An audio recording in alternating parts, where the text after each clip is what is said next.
नमस्कार, बुलेटिन में स्वागत है आपका और मैं हूं आपके साथ जागृति खंतवाल। और बात देवभूमि की। देहरादून में मुख्यमंत्री आवास में सीएम धामी की अध्यक्षता में लोकायुक्त चयन समिति की बैठक हुई। इस चयन समिति की बैठक में मुख्यमंत्री पुष्कर सिंह धामी के अलावा नेता प्रतिपक्ष यशपाल आर्य और विधानसभा अध्यक्ष ऋतु खंडूड़ी शामिल हुए। इसके साथ ही नैनीताल हाईकोर्ट के मुख्य न्यायाधीश के प्रतिनिधि सदस्य शामिल हुए। लोकायुक्त चयन समिति की इस बैठक में समिति में एक और सदस्य को नामित किए जाने के लिए पैनल तैयार किया गया। तो वहीं समिति की ओर से तैयार किया गया प्रस्ताव राज्यपाल को भेजा जाएगा और इसके बाद राज्यपाल सदस्य का नाम तय करेंगे। इस दौरान भाजपा प्रदेश अध्यक्ष महेंद्र भट्ट ने कहा कि हमारी सरकार में ये विषय प्रारंभ हुआ है और उस दौरान विधानसभा के उस समय के तत्काल विपक्ष की ओर से इसे प्रवर समिति को सौंपने की बात की गई थी, लेकिन न्यायालय ने इसका संज्ञान लिया और सरकार हाईकोर्ट के फैसले का सम्मान करते हुए आगे बढ़ रही है।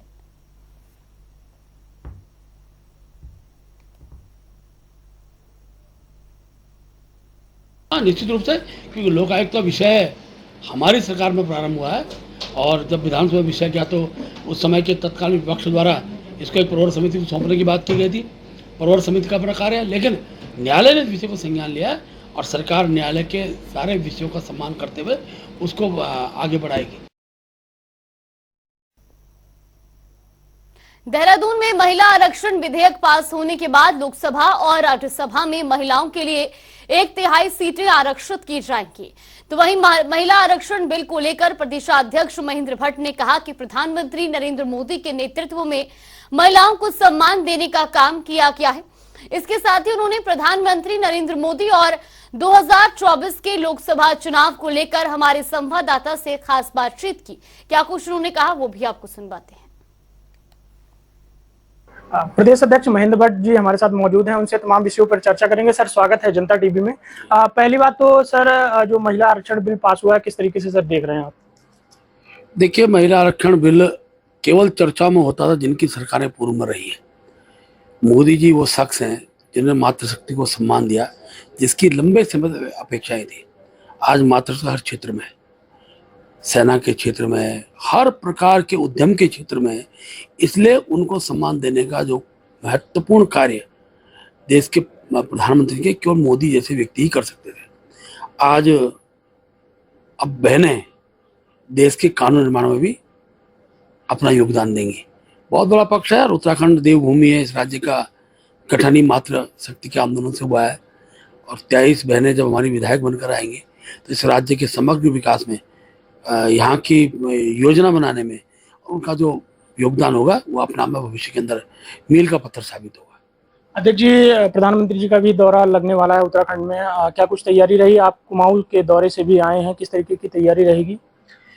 नहीं, बहुत अच्छी तैयारी। और प्रधानमंत्री जी का एक प्रकार से मैं कहूँगा कि गूंजी से आगे ओम पर्वत है, वहाँ तक जाने का कार्यक्रम है। हमने अपने नेतृत्व से अपेक्षा की है कि मोदी जी की बड़ी सभा हम पिथौरागढ़ के अंदर करेंगे। हमारी लोकसभा की सभा है, अभी हो नहीं पाई थी वर्षाकाल कारण, इसलिए पूरी अल्मोड़ा लोकसभा की सभा जो है पिथौरागढ़ में होगी। और आज तो मुझे बताते हुए खुशी है कि पिथौरागढ़ का एक गाँव जिसको आज विश्व पर्यटन स्थल पर नंबर 1 स्थान मिल गया है, तो ये जब ऐसे व्यक्ति के पांव की धारा में पड़ते हैं तो निश्चित क्षेत्र के विकास की एक मुख्य धारा से वो क्षेत्र जुड़ता है और पर्यटन के क्षेत्र में वो सीमावर्ती क्षेत्र होने के साथ साथ उस क्षेत्र के विकास में उनका दौरा बहुत महत्वपूर्ण योगदान देगा। सर, लोकसभा चुनाव नजदीक आ रहे हैं, तैयारियां तेज कर दी गई हैं, क्या कुछ कार्यकर्ताओं को जिम्मेदारी सौंपी गई है और आप भी लगातार मॉनिटरिंग करने का काम कर रहे हैं? देखिए, हमने बागेश्वर चुनाव के बाद ही अपनी तैयारियां प्रारंभ कर दी थी। हमारी 3 लोकसभाओं की हमारी जो संगठनात्मक बैठकें हो चुकी हैं। हमारी टिहरी लोकसभा की हो गई, नैनीताल लोकसभा की हो गई, अल्मोड़ा लोकसभा की, हरिद्वार लोकसभा, पौड़ी लोकसभा की बैठक हमारी 26 और 28 तारीख को होने वाली है। हमने जो बूथ हम लोग हारे थे उन बूथों को हमने टारगेट किया है। विधानसभा दृष्टि से कौन तो 23 विधानसभा हम लोग हारे हैं। हम लोग विधानसभाओं के लिए अपने जो राज्यसभा के सांसद हैं या उस क्षेत्र के जो MP हैं उनको एडिशनल काम दिया है। वहाँ के कार्यकर्ताओं की समस्याओं को सुनना, उसको सरकार के द्वारा उनके समाधान के लिए, क्षेत्र की समस्या समाधान के लिए प्रयासरत करना और प्रत्येक बूथ पर 50% से ज़्यादा मत भारतीय जनता पार्टी पक्ष में पड़े, इस दृष्टिकोण से हमने रचना बनाई है और धीरे धीरे उस रचना को हम आगे बढ़ा रहे हैं। प्रदेश अध्यक्ष महेंद्र भट्ट जी हमारे साथ मौजूद थे, जिन्होंने तमाम मुद्दों पर चर्चा की। इसके साथ ही उन्होंने बताया कि प्रधानमंत्री नरेंद्र मोदी के दौरे को लेकर तमाम सारी तैयारियां तेज कर दी हैं और सभी कार्यकर्ताओं को अहम जिम्मेदारी सौंपी गई है। वीडियो जर्नलिस्ट अनूप भट्ट के साथ नवीन शुक्ला, जनता टीवी, देहरादून। लोकसभा 2024 को लेकर बीजेपी तैयारियों में जुट गई है, तो वहीं चुनाव के मद्देनजर वोटर चेतना अभियान भी जारी किया गया है। वहीं बीजेपी का मुख्य लक्ष्य हर विधानसभा में 10,000 नए वोटर बनाना है, जिसका फायदा उन्हें चुनाव में हो। इसके साथ ही भाजपा प्रवक्ता हनी पाठक ने जानकारी देते हुए बताया कि वोटर चेतना अभियान का अच्छा रिस्पांस देखने को मिल रहा है और नए मतदाता भी बीजेपी से जुड़ रहे हैं।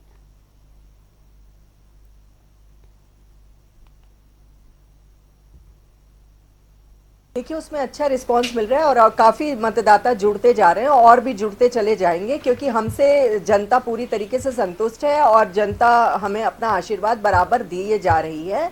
तो ये जो क्रम चल रहा है ये लगातार चल रहा है, ये अभी रुका नहीं है क्रम, और भी लोग इसमें ज़्यादातर जुड़ते ही जा रहे हैं। उत्तराखंड में भाजपा कार्यकर्ताओं का दायित्व मिलने का इंतजार लंबा होता जा रहा है। भाजपा प्रदेश अध्यक्ष महेंद्र भट्ट लंबे समय से दायित्व बंटवारे की बात कर रहे हैं, लेकिन दायित्व की लिस्ट फाइनल नहीं हो पा रही है। एक बार फिर से प्रदेश में दायित्व बंटवारे को लेकर चर्चाएं जोरों पर है, लेकिन क्या कुछ कहना है दायित्व बंटवारे को लेकर भाजपा का, और साथ में कांग्रेस किस तरीके से भाजपा पर तंत्र कस रही है, देखिए रिपोर्ट।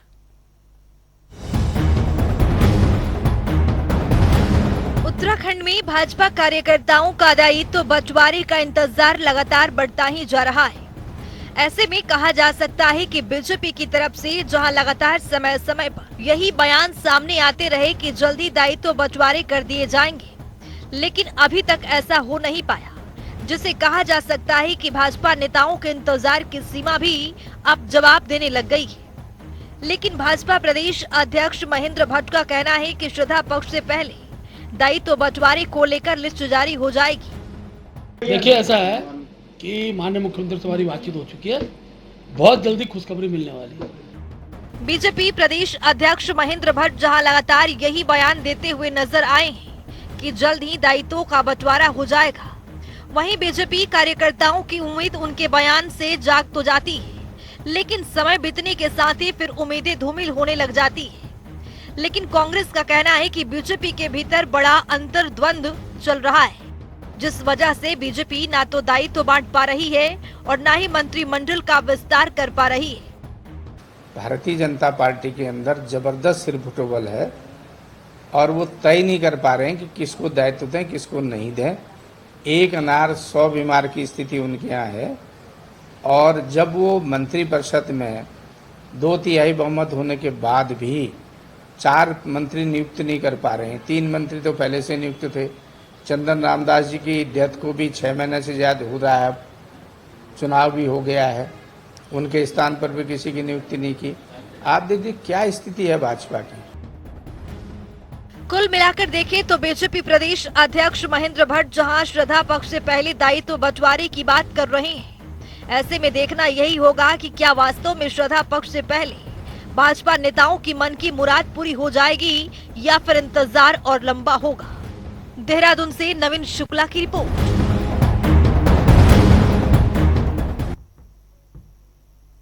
उत्तराखंड में यूसीसी का मसौदा तैयार करने वाली कमेटी का कार्यकाल 27 सितंबर को खत्म हो रहा है। ऐसे में एक बार फिर कमेटी का कार्यकाल 4 महीने के लिए बढ़ाया जा सकता है। आपको बता दें कि अभी तक 2 बार कमेटी का कार्यकाल बढ़ाया जा चुका है, जिसके चलते अब तीसरी बार भी कार्यकाल में विस्तार की चर्चाएं तेज हैं। तो वहीं इस पूरे मामले पर पूर्व मुख्यमंत्री और कांग्रेस के वरिष्ठ नेता हरीश रावत ने कहा कि संविधान में स्पष्ट है कि जब तक केंद्र इसमें कानून लेकर नहीं आएगा, तब तक राज्य में कानून लागू नहीं हो सकता। यही कारण है कि कमेटी का कार्यकाल बढ़ाने की चर्चाएं तेज हो चुकी हैं।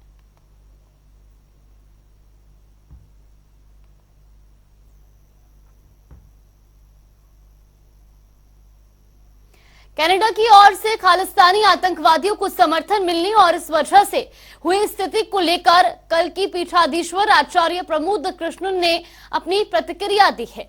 उनका कहना है कि कनाडा सरकार की नीयत ठीक नहीं है और भारत को एकता और अखंडता के खिलाफ समर्थन करने वाले देश से भारत को संबंध तोड़ लेने चाहिए। साथ ही उन्होंने कहा कि भारत सरकार को कनाडा की सरकार को सख्त शब्दों में जवाब देना चाहिए ताकि भारत विरोधी कोई भी गतिविधि कनाडा में न चले। भारत की एकता और अखंडता के खिलाफ अगर कोई बोलता है और उस संगठन को कोई देश समर्थन करता है तो भारत को उस देश से अपने संबंध विच्छेद कर लेने चाहिए। कनाडा की जो सरकार है उसकी नीयत ठीक नहीं है। खालिस्तान समर्थक संगठनों को सपोर्ट कनाडा अगर करेगा तो फिर मुझे नहीं लगता कि भारत और कनाडा के बीच में जो संबंध है वो ठीक रह पाएंगे। इसलिए भारत सरकार को, कनाडा की सरकार को सख्त शब्दों में, सख्त लहजे में जवाब देना चाहिए ताकि भारत विरोधी कोई भी गतिविधि कनाडा में ना चले। जहाँ तक सवाल है कनाडा की ताकत का, कनाडा के धमकी का, तो भारत आज उस स्थिति में है जो दुनिया के किसी भी देश की धमकी के सामने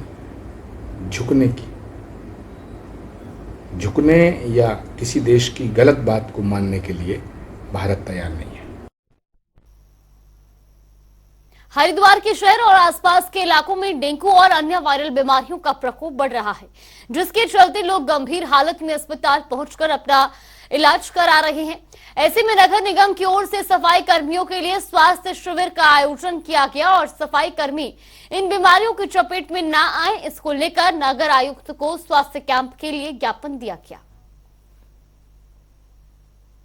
जो अभी हमारे पास जो फीमेल्स वगैरह आई हैं उनकी जो जनरल गायनी वाली दिक्कत होती है, फीमेल लेडीज़ों की जो अपनी दिक्कत होती है वो उन्होंने बताई है, और साफ़ सफाई के हिसाब से, और जो उनकी जनरली जो हाथ पैरों में दर्द वगैरह, जॉइंट्स पेन वगैरह होती है, बस वही सर। ऐसी कोई समस्या नहीं मिली है, जो जनरली दिक्कतें होती है उसी के हिसाब से थी। ऐसा कोई मतलब अलग से ऐसा कोई नहीं मिला है कि किसी में कोई अलग से लक्षण मिले हों या फिर कोई अलग कोई दिक्कत हुई, ऐसा कुछ नहीं मिला है। जैसे आपको पता है कि आज जो है सफाई मित्र के संदर्भ में जो है स्वास्थ्य कैंप का आयोजन नगर निगम रुड़की में किया गया। इसमें जो है विशेषतः फोकस जो है यहाँ के निगम के कर्मचारियों के स्वास्थ्य से संबंधित था। इसमें जो है मुख्यतः हमें जो है यहाँ पे जो सभी प्रकार की सामान्य जो मौसमी बीमारियाँ उससे संबंधित दवाइयाँ थी, ब्लड शुगर और साथ में ब्लड प्रेशर की जो है जांच भी की गई। मुख्यतः इसमें जो है सफाई कर्मचारियों में जो है इस वक्त जो है खांसी जुकाम के बहुत पेशेंट थे, बुखार के भी काफ़ी पेशेंट मिले। इसके अलावा जो है जैसे जोड़ों में दर्द, पूरे बॉडी एक की समस्याएं बहुत कॉमनली पाई गई। के द्वारा ये कैंप लगाया गया जिसमें इस समय स्वच्छता सेवा पखवाड़ा चल रहा है जो 2 अक्टूबर तक चलेगा, जिसमें हमें अपने सभी कर्मचारियों अधिकारियों के स्वास्थ्य की परीक्षण किया जाएगा ताकि उन्हें कोई तकलीफ हो तो उसका निदान तुरंत किया जाए, जहाँ पे ब्लड शुगर और सारी जांचें की गई हैं। और रुक करेंगे 2 मिनट में 10 खबरों का। राज्यसभा से पास हुआ महिला आरक्षण बिल, मुख्यमंत्री पुष्कर सिंह धामी ने पोस्ट कर जताई खुशी, लिखा मील का पत्थर साबित होगा अधिनियम। महिला आरक्षण बिल पर सांसद नरेश बंसल की प्रतिक्रिया, पीएम मोदी का जताया आभार, देश शक्ति को दी शुभकामनाएं। महिला आरक्षण बिल, रामदेव बाबा ने पीएम मोदी का जताया आभार, पीएम को बताया भगवान का वरदान, कहा बिल से देश में होगा बड़ा बदलाव। देहरादून में कांग्रेस का सीएम आवास पर कूच, विभिन्न मांगों को लेकर प्रदर्शन, हरीश रावत, करण महरा सहित कई अन्य नेता मौजूद। पर्यटन मंत्रालय की श्रेष्ठ पर्यटन गांव प्रतियोगिता में सरमौली गांव का नाम, पिथौरागढ़ का बढ़ा मान, आधिकारिक घोषणा के साथ 27 को मिलेगा सम्मान। रुड़की में 24 सितंबर को लोकतांत्रिक जनमोर्चा की महारैली, किसानों के साथ कई अन्य वर्ग के लोग मौजूद, मांगों को लेकर मजिस्ट्रेट को सौंपेंगे ज्ञापन। पहाड़ की सड़कों पर रोडवेज बसों की संख्या कम, 40% सड़कों पर रोडवेज बस की सेवा हुई बंद, वोल्वो बस की संख्या बढ़ाने में जुटी परिवहन निगम। हल्द्वानी में एसएसपी प्रहलाद मीणा ने की बड़ी कार्रवाई, विभागीय कार्यों में लापरवाही बरतने पर की कार्रवाई, चौकी प्रभारियों को तत्परता से ड्यूटी करने के दिए निर्देश। हरिद्वार में हुआ रक्तदान शिविर का आयोजन, शिविर में हुआ 30 यूनिट रक्तदान, साथ ही लोगों को रक्तदान के लिए किया गया जागरूक।